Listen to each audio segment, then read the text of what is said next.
रहा हूँ, बहुत सारे लोगों को ना उनको खुजली इस बात की मची है कि साहब झगड़ा तो हो रहा है ईरान के इजराइल के बीच में, और वो बीच में ना अपनी टंगड़ी घुसाए पड़े हैं।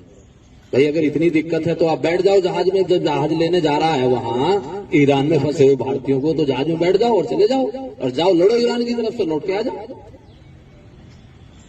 लेकिन किसी दूसरे दो देशों के बीच में झगड़ा हो रहा है और उस झगड़े का अगर हमारे देश में कानून व्यवस्था पर कोई असर पड़ेगा तो हम फिर इलाज कराएंगे बहुत बढ़िया वाला।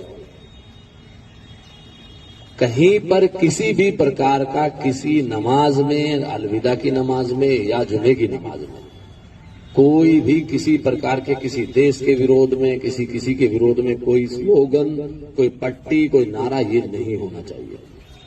हम हिंदुस्तानी हैं, हम भारतीय हैं, हम यहाँ सुकून से रह रहे हैं। दो देशों के बीच में, चार देशों के बीच में जो लड़ाई हो रही है वो उनके अपने अंतर्राष्ट्रीय मुद्दे हैं, वो जानेंगे उसके लिए।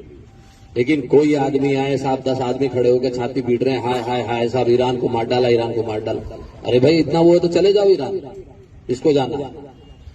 लेकिन ये चीजें बिल्कुल हम बर्दाश्त यहाँ नहीं करेंगे कि हमारे यहाँ आके कोई भी आदमी अपने देश में आके यहाँ कोई फिजा बिगाड़े।